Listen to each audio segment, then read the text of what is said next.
Alors, nous allons commencer avec quelques 5-4 minutes d'avance pour faire une petite révision sur les chants que nous avons appris dimanche passé. Asseyez-vous un moment.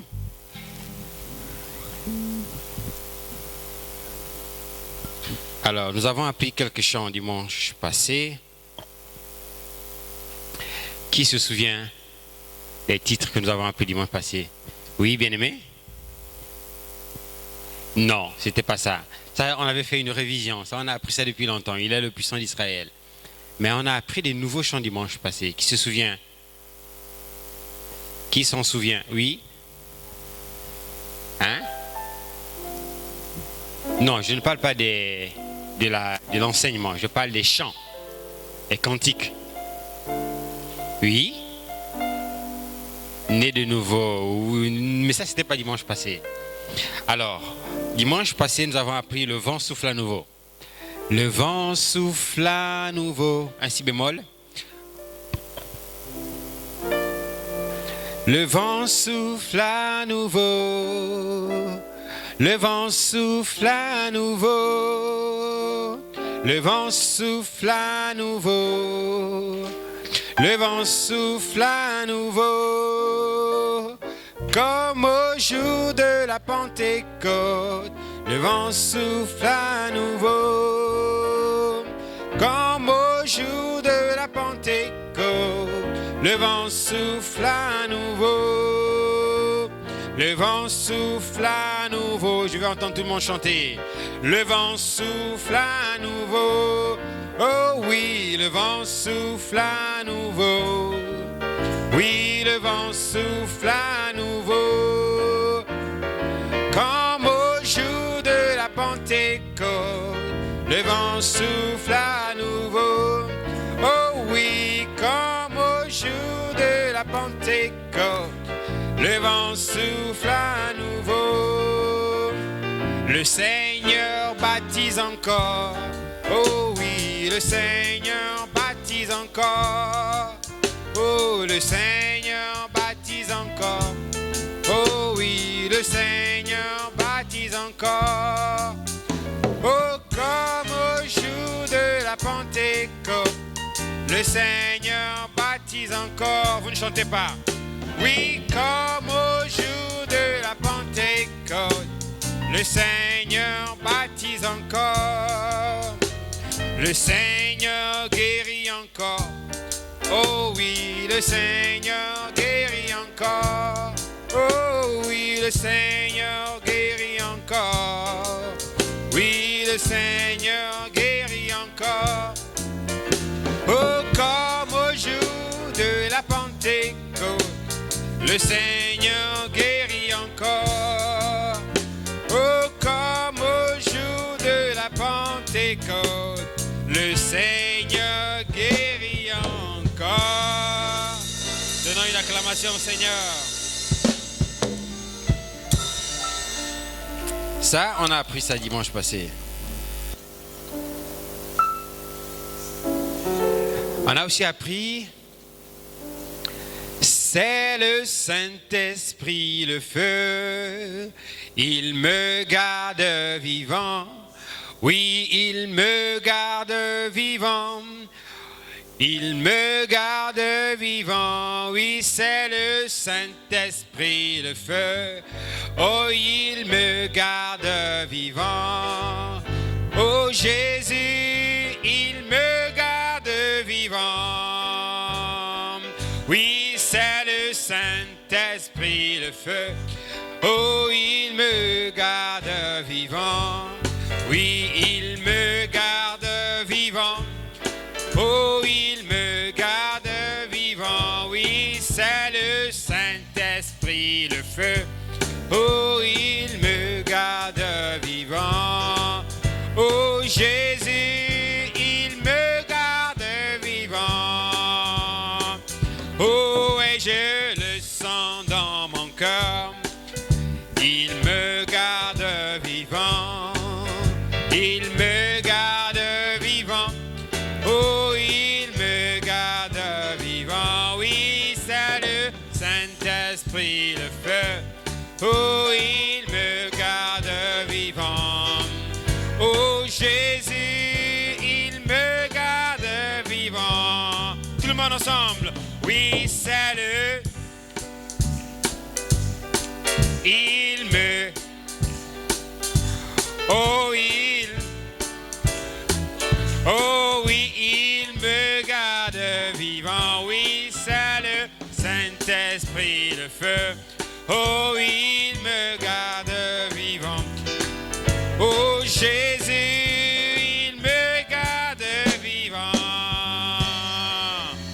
Donnons une acclamation au Seigneur. Et ensuite, on a pris un chant d'adoration. Si bémol toujours. On est en si bémol.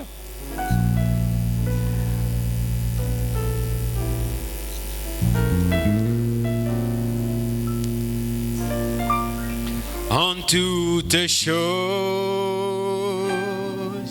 donnons-lui toute la gloire.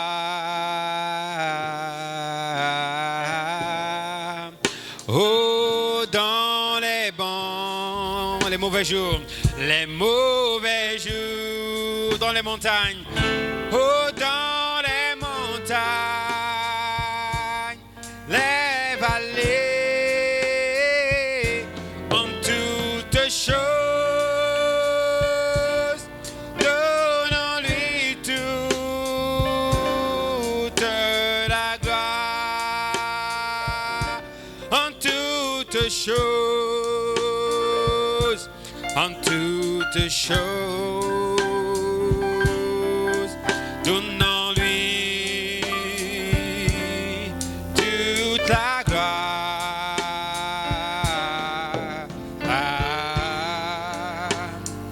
Oh, dans les bons,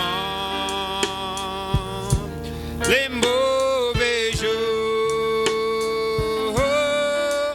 dans les montagnes, les vallées, en toutes choses,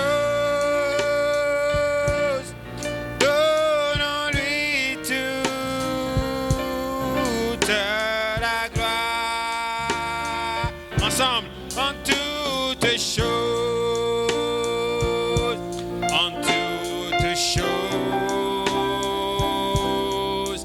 donnons-lui toute la gloire.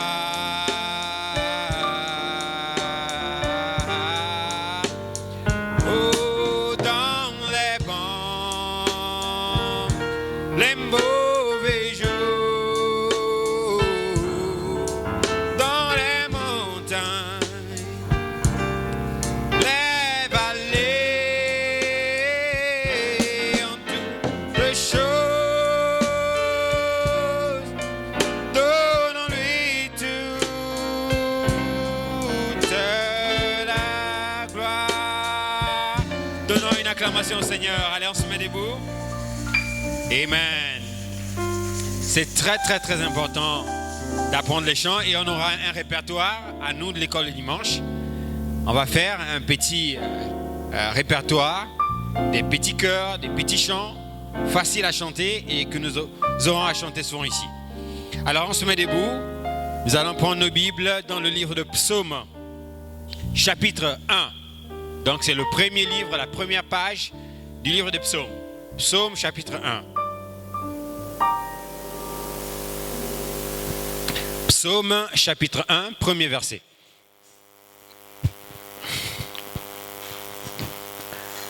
Psaume chapitre 1, premier verset, nous lisons. Heureux l'homme qui ne marche pas selon le conseil des méchants, qui ne s'arrête pas sur la voie des pécheurs et qui ne s'assied pas en compagnie des moqueurs, mais qui trouve son plaisir dans la loi de l'Éternel et qui la médite jour et nuit. Il est comme un arbre planté près d'un courant d'eau qui donne son fruit en sa saison et dont le feuillage ne se flétrit point, et tout ce qu'il fait lui réussit. Il n'en est pas ainsi des méchants, Ils sont comme la paille que le vent dissipe. C'est pourquoi les méchants ne résistent pas au jour du jugement, ni les pécheurs dans l'assemblée des justes. Car l'Éternel connaît la voie des justes, et la voie des pécheurs mène à la ruine. Acclamons le Seigneur Jésus.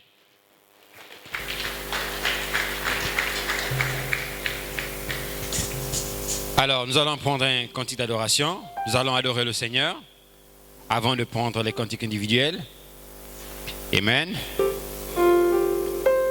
Nous allons chanter le chœur que nous avons appris. En toutes choses, donnons-lui toute la gloire.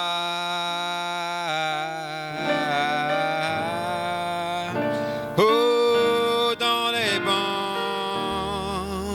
les mauvais jours,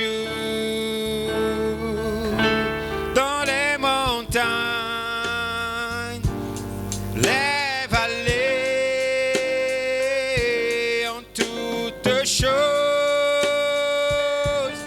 donnons-lui toute la gloire. En toutes choses, en toutes choses, donnons-lui toute la gloire. Ah, oh, dans les bons, les mauvais jours, élevons nos mains vers le Seigneur. Dans les montagnes, les vallées, en toutes choses, oh, donne-lui toute la gloire. Oui, en toutes choses, en toutes choses, donnons-lui toute la gloire.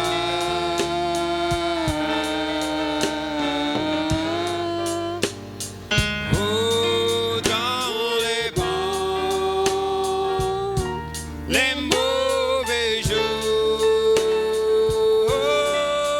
dans les montagnes, oh, les vallées, oui, en toutes choses,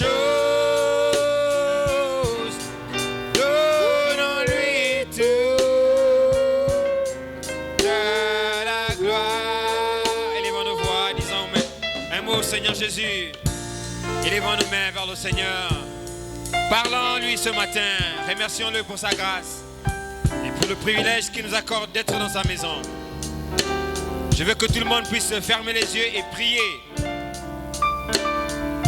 On se met en prière, tout le monde les yeux fermés, et on prie le Seigneur. Dieu Tout-Puissant, Seigneur Jésus, toi le maître des temps et des circonstances, Seigneur. Toi le rocher d'âge, Seigneur Jésus. Tu es l'ancien des jours, Seigneur Jésus-Christ. Tu es l'unique et le véritable, Seigneur. L'incomparable, l'admirable et le Dieu puissant. Toi qui es puissant dans l'assemblée des saints. Toi qui es le rocher frappé, Seigneur Jésus. Toi qui d'âge en âge reste le même. Ce matin, nous voulons t'élever, te glorifier, t'exalter, te psalmodier.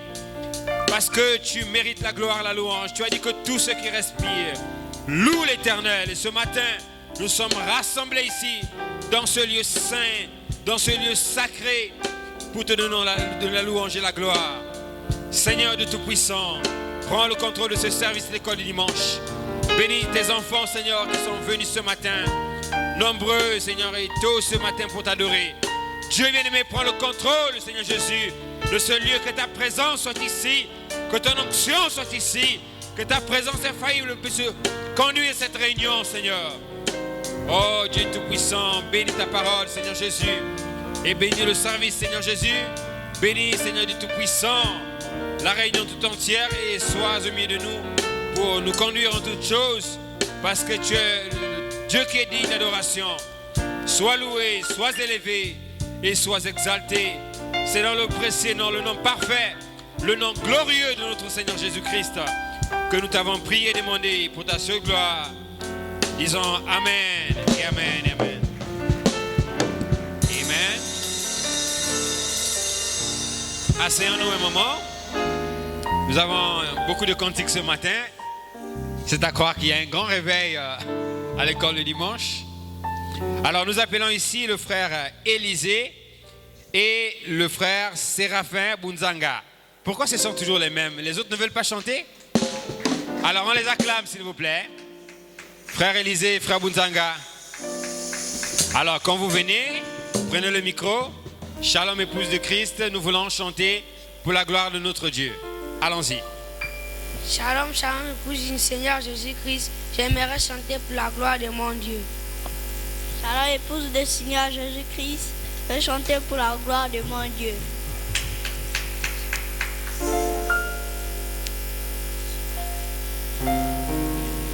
Le vent souffla nouveau. Le vent souffla nouveau. Le vent souffla nouveau.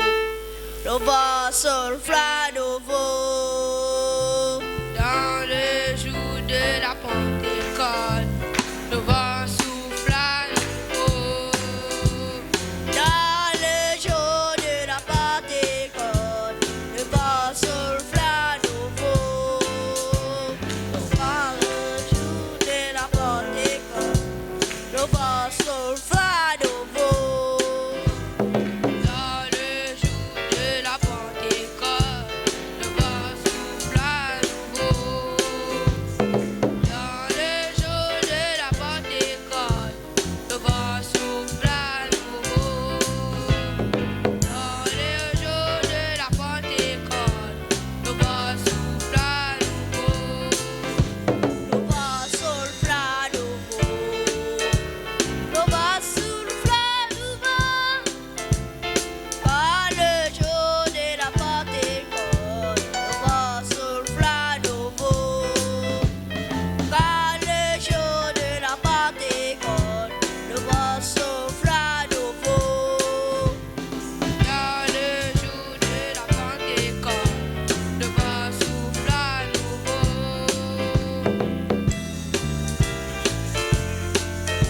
Une acclamation au Seigneur. C'est très bien.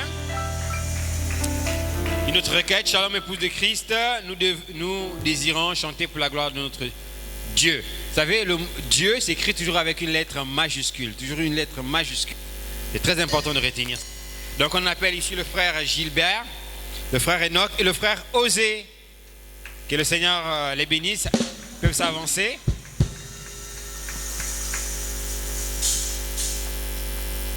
Shalom, époux du Seigneur Jésus-Christ, nous voulons chanter pour la gloire de notre Dieu. Il est le puissant d'Israël.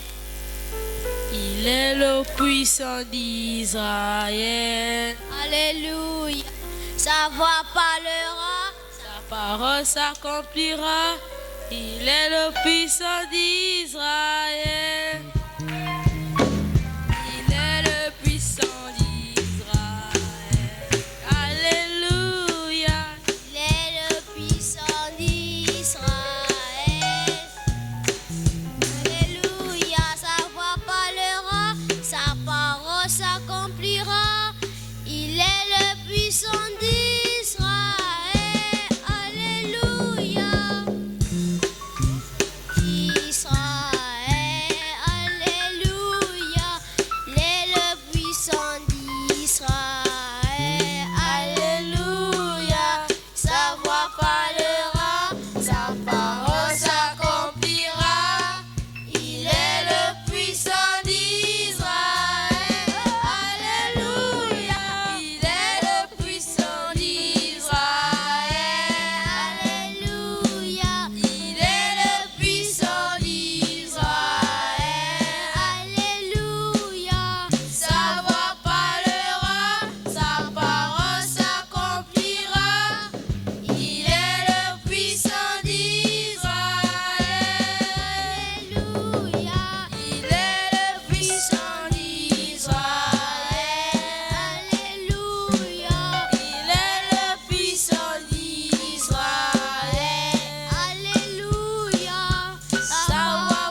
Acclamation au Seigneur Jésus.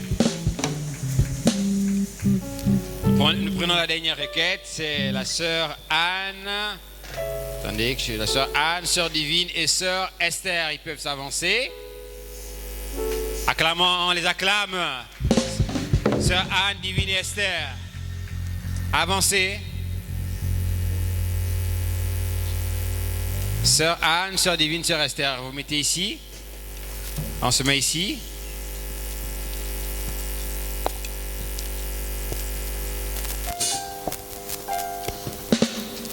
Shalom de plus de Jésus-Christ, je voulais chanter pour la gloire de mon Dieu. Amen. Shalom de plus de Jésus-Christ, j'aimerais chanter pour la gloire de mon Dieu. Amen. Allons prêcher la parole. Allons prêcher la parole. Allons prêcher.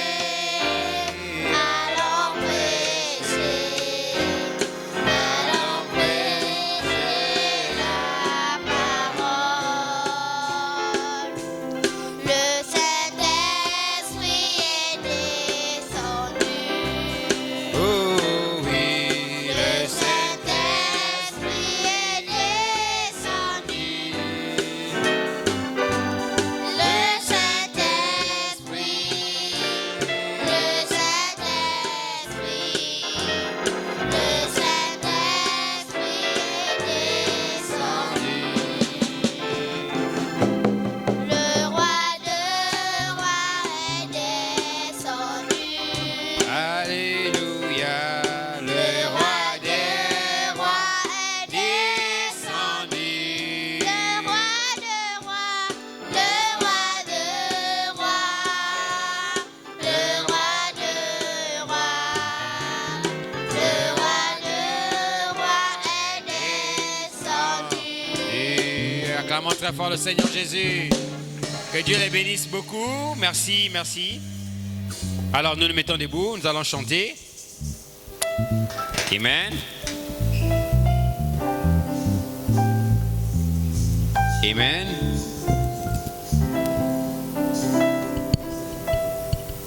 Oh, c'est le Saint-Esprit, le feu. Il me garde vivant. Il me garde vivant. Il me garde vivant. Oui, c'est le Saint-Esprit, le feu. Il me garde vivant. Oh Jésus, il me garde vivant. Oh, c'est le Saint-Esprit, le feu. Il me garde vivant.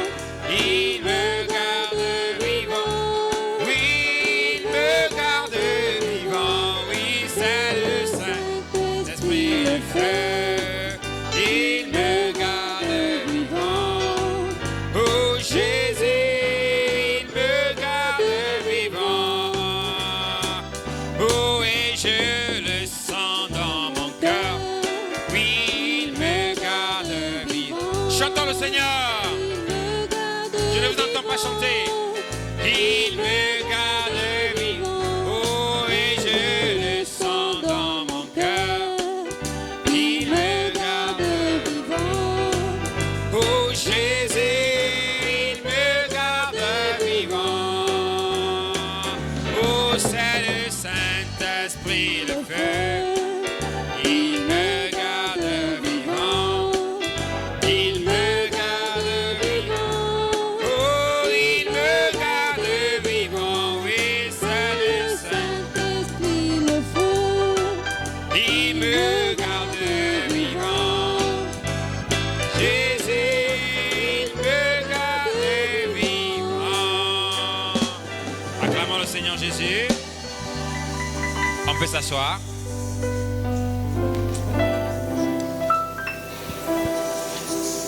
Alors, nous n'apprenons pas les chants pour ne pas les chanter. Donc, lorsqu'on dit chantons le Seigneur, nous devons tous chanter. Il faut qu'on entende vos voix. Il faut que vous puissiez chanter. Chanter, Frère Branham dit que c'est prier 2 fois. Donc, c'est aussi une partie de l'adoration. C'est pourquoi nous venons à l'église. C'est pour louer le Seigneur, l'adorer, chanter, fait aussi partie de cette adoration. On ne joue pas à l'église, on reste tranquille. Alors, nous allons faire un rappel de ce que nous avons vu. Qui peut nous rappeler ce que nous avons vu dimanche passé? Quel était le titre de notre enseignement introduit dimanche passé? Aucune main levée? Qu'est-ce que nous avons vu dimanche passé, cette rangée? Oui? On a vu les vérités, mystères de la parole révélée. Les vérités, mystères de la parole révélée. Acclamons très fort le Seigneur. Les vérités, mystères de la parole révélée. Qui peut nous dire ce qu'est un mystère? On a dit ça dimanche passé. C'est quoi un mystère? Qu'est-ce que c'est qu'un mystère? Qu'est-ce que c'est qu'un mystère? Ceux qui ne lèvent pas la main, je vais désigner. Tout le monde doit lever la main. Oui? Un secret. Un mystère est un secret. C'est vrai? On a dit quoi d'autre? C'est quoi un mystère? Oui? Un mystère, c'est ce qui n'est jamais révélé. Est-ce que c'est ce qu'on a dit qu'un mystère, c'est ce qui n'est jamais révélé? C'est pas exactement ça. Oui? Un mystère, c'est une vérité qui est cachée. Acclamons très fort le Seigneur. Un mystère est une vérité qui est cachée. Quoi d'autre? Est-ce que cette vérité est cachée pour de bon? Est-ce que cette vérité est cachée pour de bon? Qu'est-ce qu'on a dit? Qu'est-ce qu'on a enseigné? Oui? Ce n'est pas caché. Ce n'est pas caché. Qui se souvient de ce qu'on a dit exactement d'un mystère? Qui se souvient? Personne. Donc il n'y a que les frères qui retiennent et une seule sœur. Tout le reste ne retiennent rien de ce qu'on a enseigné. Oui? Un mystère est une vérité qui a été cachée et qui est maintenant révélée. Qui est maintenant révélée. Révélée de quelle manière? C'est révélé par qui? Qui révèle le mystère? Qui révèle le mystère? Pas toujours les mêmes. Qui révèle le mystère? Le mystère est révélé par qui? Oui? Jésus.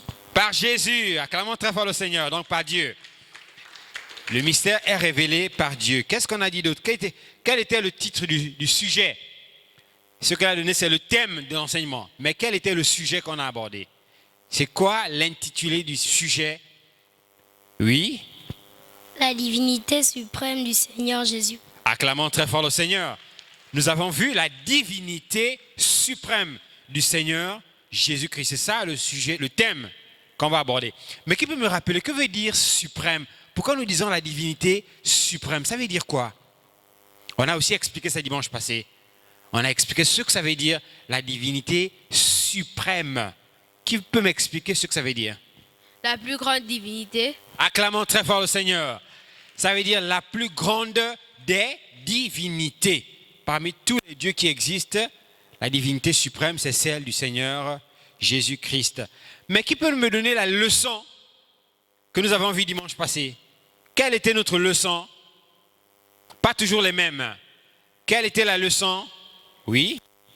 Les 3 desseins de Jésus. Pas exactement ça. Oui, c'est les 3 desseins, mais de qui? Est-ce que c'est exactement Jésus? Est-ce que c'est Jésus? Oui? Les 3 desseins de Dieu. Acclamons très fort le Seigneur. Notre leçon, c'était Dieu a 3 desseins. Mais on a remarqué que le mot dessin s'écrivait avec un E. Donc ça ne veut pas dire dessin animé. Qui peut m'expliquer ce que veut dire dessin? On l'a expliqué dimanche passé. C'est quoi un dessin? Qu'est-ce que c'est qu'un dessin? Qu'est-ce que c'est qu'un dessin? Qui se souvient? Une carte. Une carte? Non. Mauvaise réponse. Très mauvaise réponse. Oui? Un dessein est une intention d'exécuter quelque chose ou un projet qu'on veut réaliser, un plan à mettre en cours. Acclamons très fort le Seigneur. Un projet, un dessein, c'est un projet. C'est une intention de réaliser ou d'exécuter quelque chose. C'est aussi un but, c'est-à-dire un objectif à atteindre, quelque chose qu'on veut réaliser. C'est ça un dessein. Et nous avons dit que Dieu avait combien de desseins? On reprend tous ensemble. Dieu avait combien de desseins? Je n'entends pas. Combien? Alors, qui peut me rappeler quel était le tout premier dessein de Dieu? Parce que parmi les trois, on a commencé par voir dimanche passé le premier dessein de Dieu. On a dit que Dieu avait un premier dessein. Chut, on ne joue pas à l'église. On dit que Dieu avait un premier dessein. Quel était ce dessein? Pas toujours le même. Je vais donner la parole à qui n'a pas encore parlé. Oui? S'identifier à l'homme. Donnons une forte acclamation au Seigneur. C'est une excellente réponse. Le premier dessein, c'est s'identifier à l'homme. Mais ça veut dire quoi, s'identifier à l'homme? Et qui était cet homme auquel Dieu devait s'identifier? Ça veut dire quoi, s'identifier à l'homme? Oui? Il voulait s'identifier à Jésus-Christ. Il voulait s'identifier au Seigneur Jésus-Christ. Acclamons le Seigneur. Il y en a, quand on dit acclamer le Seigneur, ils n'acclament même pas. Ils sont tellement jaloux des bonnes réponses des autres qu'ils n'acclament pas. Acclamons très fort le Seigneur. Donc cet homme auquel Dieu devait s'identifier, c'était le Seigneur Jésus-Christ. Donc nous commençons donc notre enseignement à la diapositive 6, la régie, diapositive 6. Donc nous avons lu Frère Branham. Alors je vais relire cette citation. Dans la brochure « Christ est le mystère de Dieu révélé », prêché en 1963 au paragraphe 143. Est-ce que tout le monde regarde à l'écran? Levez les mains ceux qui regardent. Bien, donc vous ne dormez pas. Alors on va écouter ce que Frère Branham dit. Il dit, mais ce qu'il voulait faire, c'est-à-dire Dieu, ce qu'il voulait faire, c'est-à-dire son dessein, ce qu'il voulait faire, il aimait la paternité. Qui comprend le mot paternité? Ça veut dire quoi, paternité? Qui comprend le mot paternité? Oui? C'est dit paternel. Ça veut dire paternel. Et paternel veut dire quoi? Oui? Être père. Être père. Acclamons le Seigneur. Donc, Dieu voulait être père. Mais s'il voulait être père, ça veut dire qu'il voulait avoir quoi? Un père, qu'est-ce qu'il a pour qu'il soit père? Qu'est-ce qu'il a? Un fils. Acclamons très fort le Seigneur. Donc Dieu voulait avoir un fils. Il voulait avoir un fils. Alors Frère Branham dit, mais ce qu'il voulait faire, il aimait la paternité car il était un père. Et le seul moyen pour lui d'exprimer cela, c'était de devenir un fils, un homme. Donc, il a quitté l'étape du père. Et ce père-là, nous l'avons décrit.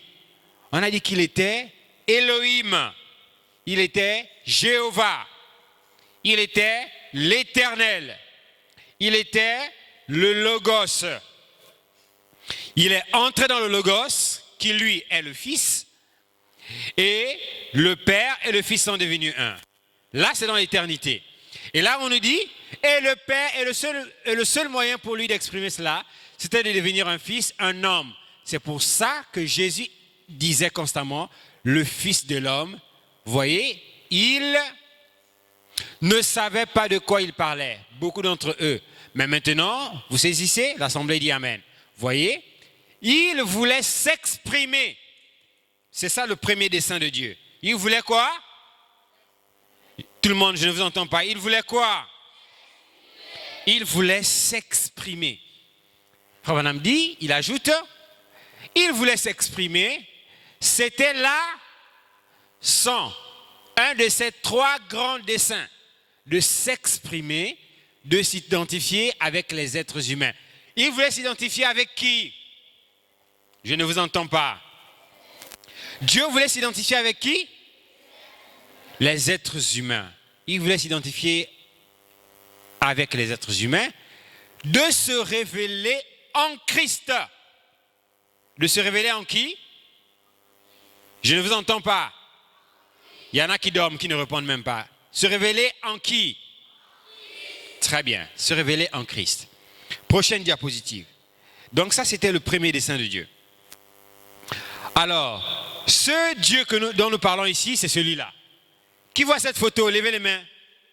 Qui peut me dire ce qu'est cette photo? Qu'est-ce que c'est?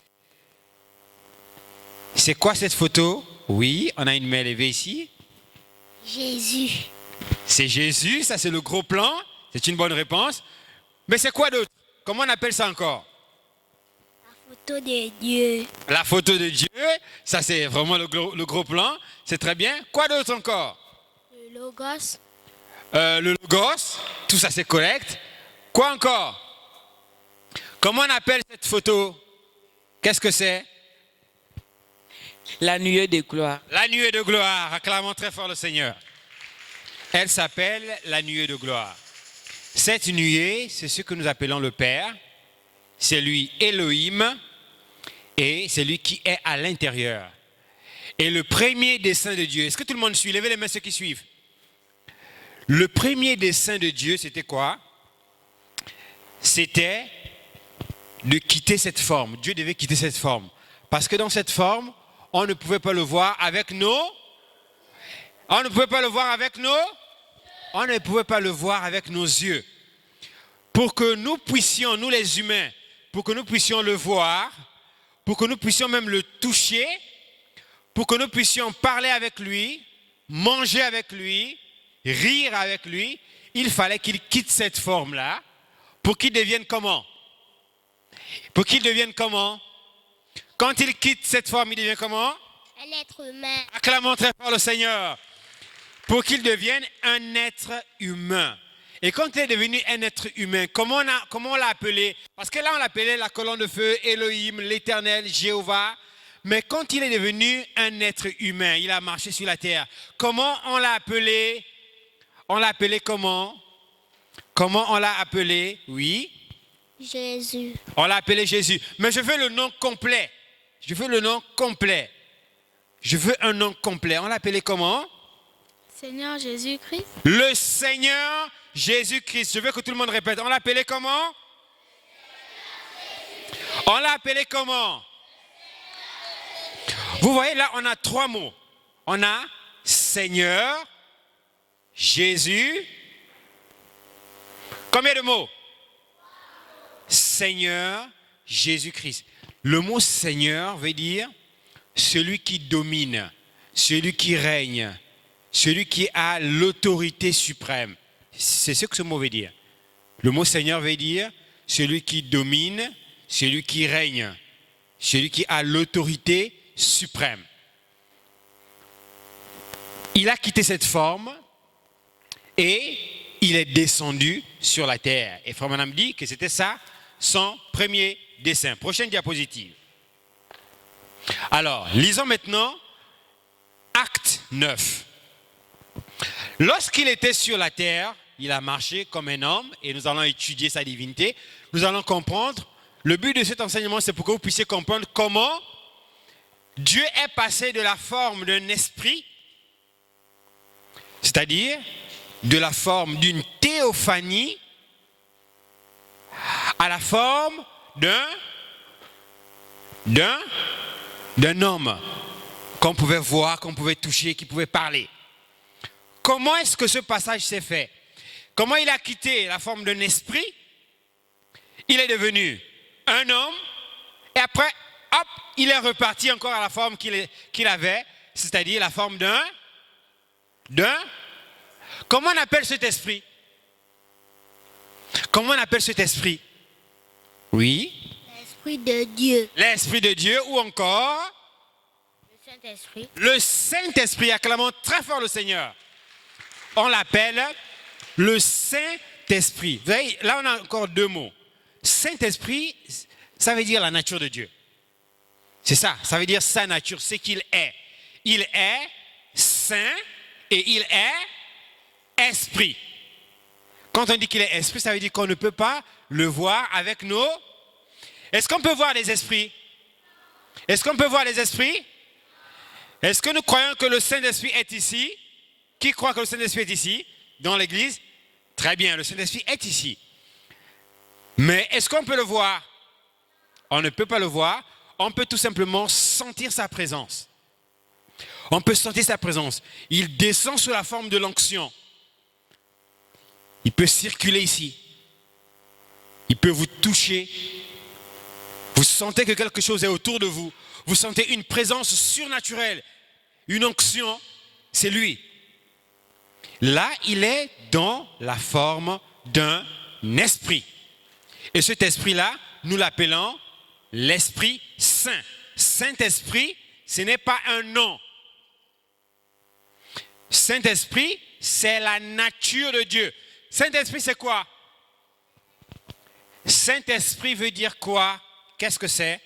La nature de Dieu. Encore une fois. La nature de La nature de Dieu, acclamons le Seigneur. Ça veut dire que Dieu est saint. Ça veut dire qu'il est sans péché. Et il est un esprit.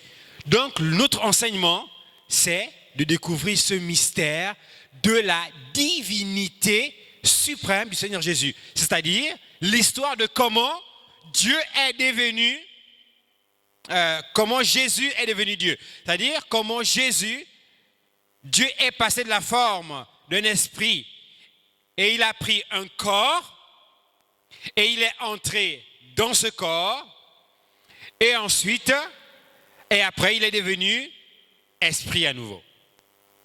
C'est ça l'objectif de notre enseignement. Alors, lisons d'abord le livre de Actes, chapitre 9. Mais avant, j'aimerais vous replacer un peu dans le contexte. Jésus est venu sur la terre. Le corps de Jésus, le corps, là je parle du corps, parce que Jésus était un être humain, il avait un corps. Il avait même une mère. Comment on appelait la mère de Jésus? Là, si tout le monde ne donne pas la réponse, ça veut dire que c'est grave, c'est très grave. Comment on a appelé la mère de Jésus? Je vais donner la parole à celui qui n'a pas encore répondu, d'accord? Alors, oui? Marie. Marie, acclamons très fort le Seigneur. On l'appelait Marie. Jésus est né par Marie. Alors, vous allez me noter ce devoir que je vous demande de faire des recherches à la maison avec papa et maman. Dans quel livre de la Bible, notez ça, dans quel livre de la Bible nous parle-t-on de l'histoire de la naissance de Jésus? Je veux un chapitre et un verset. Vous allez me dire, par exemple, on nous parle de l'histoire de la naissance de Jésus dans le livre, par exemple, de Jean, chapitre tant, de verset tant à tant. Ça, c'est pour dimanche prochain. Devoir de maison. Dans quel passage de la Bible nous parle-t-on de l'histoire de la naissance de Jésus? Et je veux que tous les enfants de l'école du dimanche puissent me lire l'histoire. Dimanche prochain, vous allez venir ici raconter comment Jésus est né, qu'est-ce qui s'est passé. Vous aurez 5 minutes pour nous raconter l'histoire de la naissance de Jésus, dimanche prochain. Comment il est né, qui était là au présent à sa naissance. On nous raconte même qu'il y a des gens qui sont venus le rencontrer.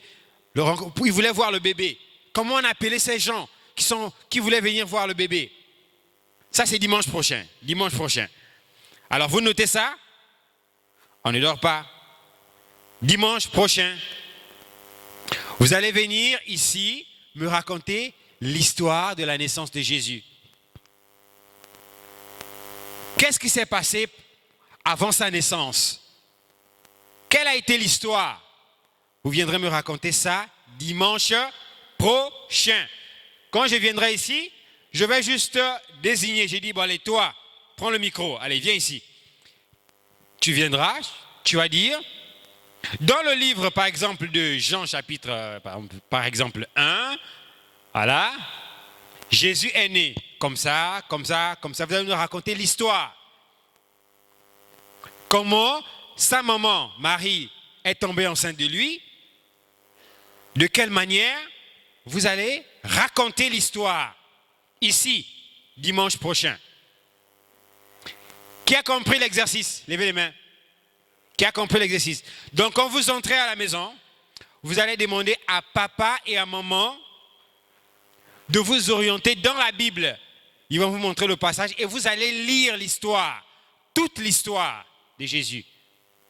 De comment il est né, de qui a parlé à Marie pour qu'il puisse venir à l'existence et quels sont les gens qui sont venus le rencontrer quand il était bébé. Ils étaient 3 d'ailleurs. Comment on les a appelés? Et toute l'histoire de Jésus. Vous allez me raconter ça dimanche prochain. Alors, maintenant, nous sommes déjà dans une phase où Jésus est déjà mort, crucifié, et il est même ressuscité. Il est mort à la croix de Golgotha et ressuscité. Et il a déjà changé de forme. Il n'est plus un homme avec des pieds et des mains. Il a changé de corps, de dimension. Il a déjà une autre forme. Et il y avait un homme qu'on appelait Saul de Tarse. Il est en train d'aller sur le chemin de Damas pour aller persécuter les chrétiens. Tous ceux qui croient, il les persécute. Et là, on nous raconte l'histoire qui s'est passée à Damas. Avec l'homme qu'on appelait Saul. Après, son nom va être changé, il deviendra Paul. Mais au début, il s'appelait Saul de Tarse. Tarse, c'était une ville. N'est-ce pas? Alors, Saul de Tarse. On va lire l'histoire. Suivez ici. Suivez au tableau. Cependant, Saul, respirant encore la menace et le meurtre contre les disciples du Seigneur, se rendit chez le souverain sacrificateur. Il lui demanda des lettres pour les synagogues de Damas, afin que s'il trouvait des partisans de la nouvelle doctrine, c'est-à-dire les gens qui croyaient en Jésus, hommes et femmes, il les amena liés à Jérusalem. Comme il était en chemin et qu'il s'approchait de Damas, tout à coup, une lumière venant du ciel resplendit autour de lui. Resplendit, ça veut dire briller. D'accord? Il était en train de marcher, aller à Damas, et paf, une lumière commence à briller autour de lui. Autour de Saul. Une lumière. Alors, on va essayer de savoir qu'est-ce que c'est que cette lumière. C'était quoi cette lumière qui est apparue à Paul? Alors, nous avons la réponse. On nous dit, il tomba à terre. Donc, Saul est tombé par terre. Frappé par cette lumière, il est tombé. Alors, on nous dit, et il entendit une voix qui lui disait, Saul, Saul, pourquoi me persécutes-tu? Donc, la lumière là avait une voix. Elle parlait. Ça veut dire que dans la lumière, il y avait une. Je ne vous entends pas. Il y avait une personne, il y avait une voix. La voix est sortie de la lumière. Et cette voix a parlé. Qu'est-ce qu'elle a dit? Écoutons, on va lire ce que la voix dit. Paul répond. On dit, il répondit, verset 5, qui es-tu, Seigneur? Donc, Paul a reconnu que cette voix était le Seigneur. Alors, et le Seigneur dit, donc la voix dont nous voulons parler là, c'est qui? C'est qui? C'est le Seigneur. Mais nous avons dit au début que le Seigneur habitait une grande lumière. Tout à l'heure, on a même vu la photo de cette lumière. Comment on appelait cette photo? On l'appelait comment? Le Saint-Esprit. Non. C'était pas ça le mot qu'on a dit. On appelait cette photo qu'on a montrée tout à l'heure comment? Comment on l'appelait? Oui? La nuée de gloire. La nuée de gloire. Acclamons le Seigneur Jésus. Et nous avons dit que le Seigneur, l'Éternel, Jéhovah, Elohim, habitait à l'intérieur de cette nuée, de cette lumière. Et on nous dit là maintenant que il dit, le Seigneur, il dit, je suis Jésus que tu persécutes. La lumière a dit qu'il est qui? Qui était dans la lumière? Qui était dans la lumière? Qui était dans la lumière? Jésus. Jésus, acclamons très fort le Seigneur. Donc dans cette lumière-là habitait un homme qui s'appelait Jésus. Alors je vous pose une question. Est-ce que vous ne remarquez pas qu'il y a quelque chose qui s'est passé? Jésus était un homme, il marchait avec les gens, on le voyait, il mangeait. Il était un homme, il pouvait dormir. Il y a Jean qui pouvait mettre sa tête sur sa poitrine. Il était un homme physique.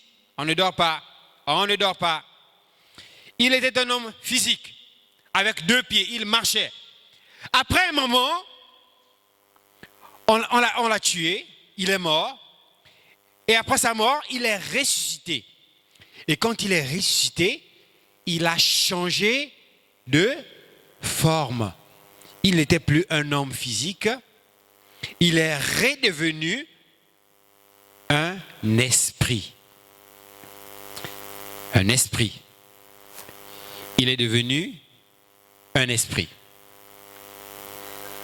Avec un corps, prochainement, nous allons étudier quel était le corps que Jésus avait. Parce que nous allons voir un enseignement sur les différents corps que les saints ont.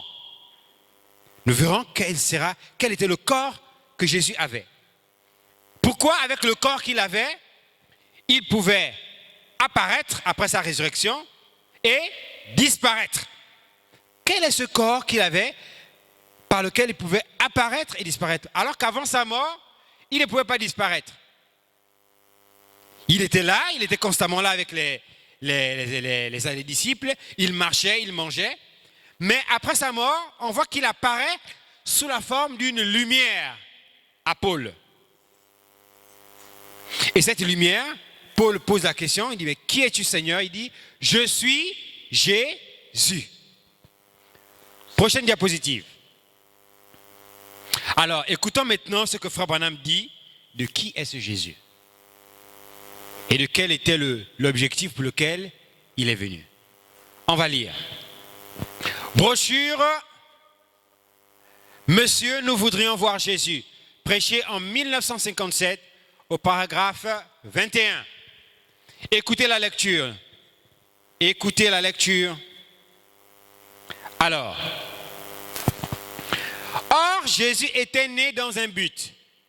C'était afin que Dieu se manifeste à travers ce corps. Quel était le but pour lequel Jésus est né? Alors, ils n'ont pas suivi, ils n'ont pas remarqué. Ils n'ont pas suivi. Je fais la lecture une seconde fois. Tout le monde regarde. Or, Jésus était né dans un but. Quel était ce but? Frère Branham dit, c'était afin que Dieu se manifeste à travers ce corps. Dieu était en Christ. Dieu était où? Dieu était où? Oui. Dieu était en Christ. Dieu était en Christ.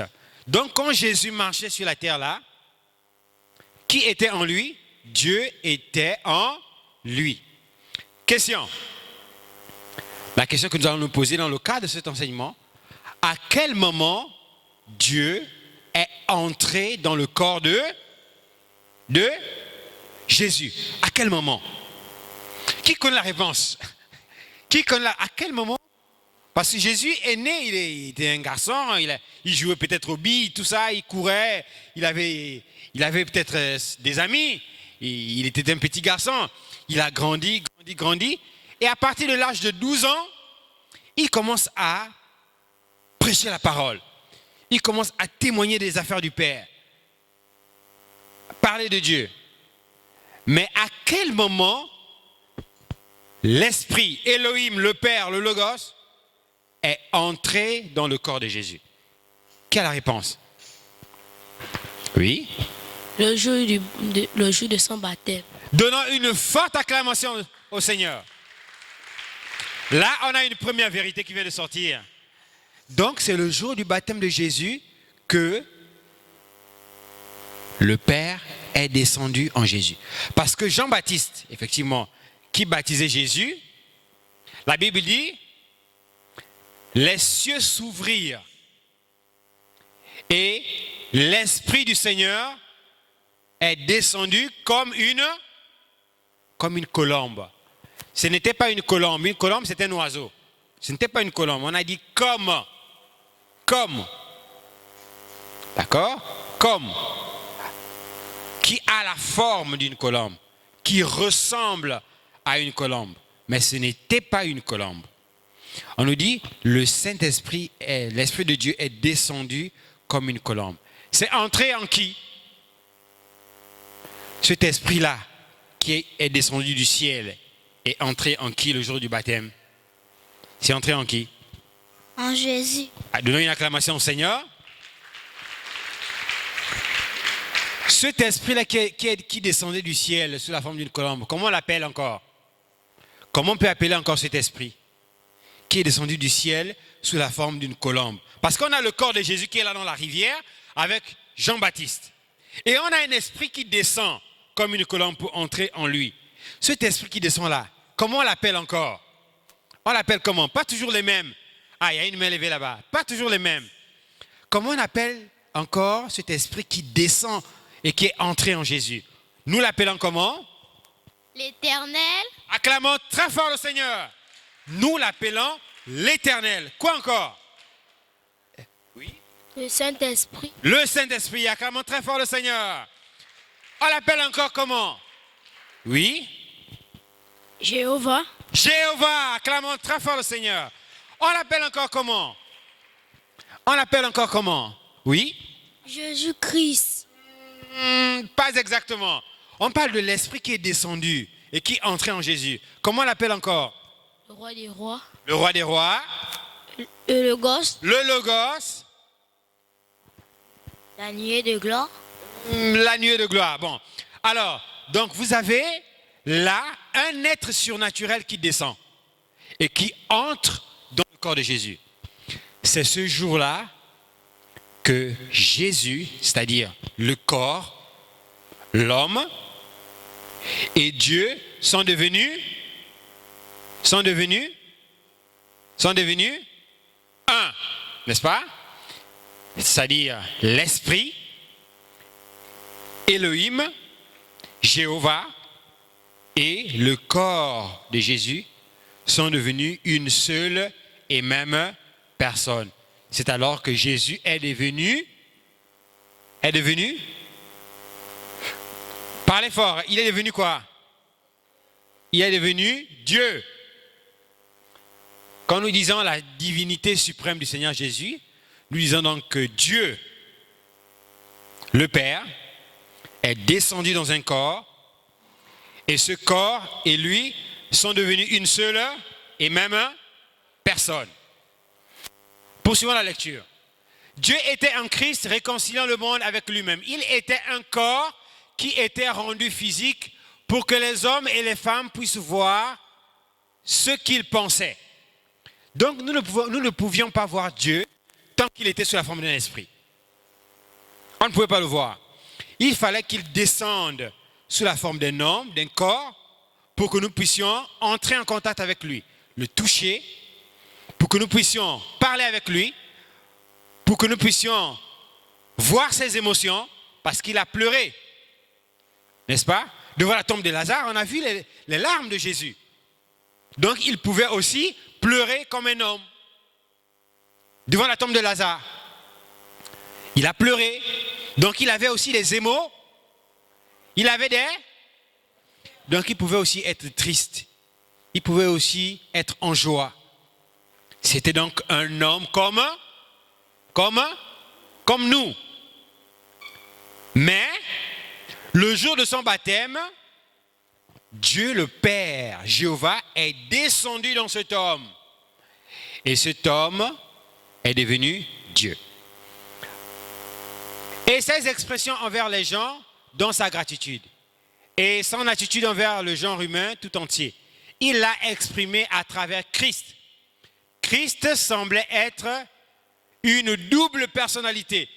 Christ était double. Enfin, mon ami, qu'il avait une double personnalité. Qui comprend ce que ça veut dire quand on dit qu'il avait une double? Ça veut dire quoi? Qui peut m'expliquer ça? Ça veut dire quoi? Jésus était double. Il avait une double personnalité. Ça veut dire quoi? Qui comprend ce que ça veut dire? Que Jésus était double, qu'il avait une double personnalité. Oui? Ça veut dire qu'il était comme deux personnes. Il était comme deux personnes. Bon. Ça veut dire qu'il était comme deux personnes. C'est pas exactement ça. La personnalité de quelqu'un, c'est quoi? Quand on dit la personnalité de quelqu'un, c'est ce que la personne est, c'est-à-dire son caractère. Voilà, c'est ça la personnalité. La personnalité, c'est le caractère, la nature de quelqu'un, les attributs de quelqu'un, sa personnalité. On dit que Jésus avait une double personnalité. Qui comprend maintenant ce que ça veut dire? Ça veut dire quoi quand on dit une double personnalité? Oui. Il était en même temps homme et esprit.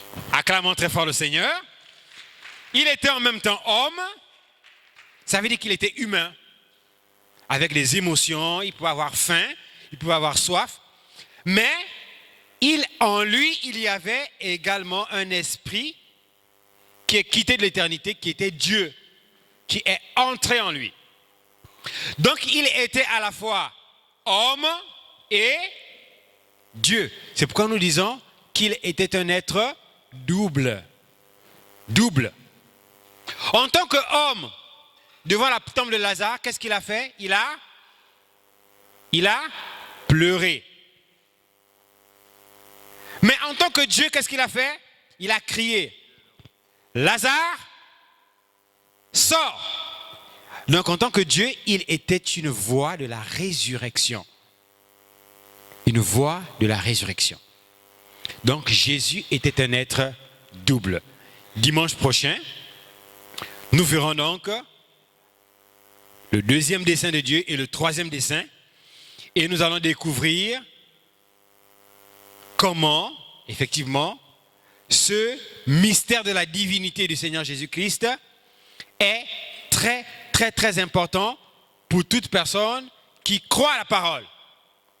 Pourquoi est-ce qu'il faut commencer par croire à la divinité du Seigneur Jésus-Christ? Mettons-nous debout et donnons une acclamation au Seigneur. Dans un esprit d'adoration, nous allons nous lever et adorer le Seigneur.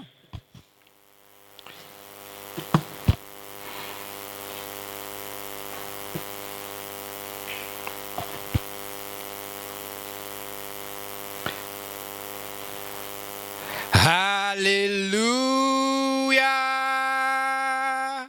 Alléluia, Alléluia, oh, Alléluia, Alléluia, Alléluia, Alléluia. Alléluia, oh, Alléluia. Merci Jésus, merci Jésus. Oh, merci Jésus. Chantons le Seigneur. Oh, merci Jésus. Oh, merci Jésus.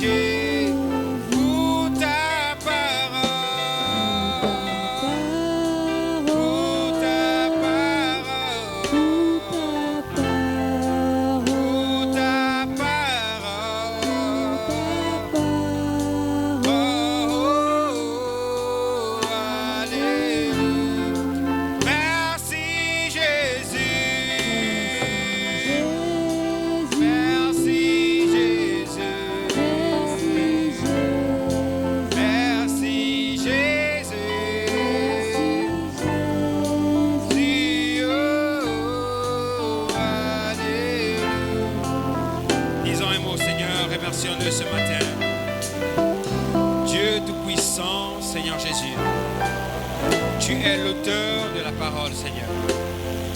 Et Seigneur, nous sommes au temps où tu as dit que dans les derniers jours, Seigneur Jésus, tu répandrais ton esprit sur toute chair.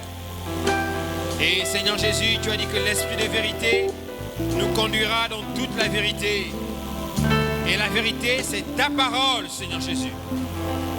Puisses-tu, Seigneur Jésus-Christ, toi, Seigneur, le maître de la connaissance, enseigner ces choses à ses enfants. Ce grand mystère de la divinité du Seigneur Jésus. le plus grand mystère des mystères. Que tu puisses, Seigneur Jésus, ouvrir leur entendement, Seigneur, afin qu'ils puissent saisir ces choses du royaume. Parce que ta connaissance, Seigneur Jésus-Christ, la connaissance de ta parole, de qui tu es, Seigneur Jésus, nous donne l'autorité et la puissance sur l'ennemi. Et nous n'adorons pas ce que nous ne connaissons pas. Nous voulons adorer ce que nous connaissons. C'est pourquoi nous t'invitons, Seigneur, à nous édifier, à nous enseigner ces choses. Bénis ces enfants qui sont venus nombreux. Bénis les parents, Seigneur, qui font un effort de les amener ici à temps. Alors que nous avons terminé ce service, bénis la suite de la réunion, Seigneur Jésus. Bénis le service, Seigneur, qui va continuer. Alors que nous consacrons ces enfants pour la semaine qui commence. Que toi, l'ange puissant, tu les protèges, que tu les gardes. Et que ton ange, Seigneur, marche avec eux. Que toi, le glorieux Saint-Esprit, que tu sois avec eux, Seigneur.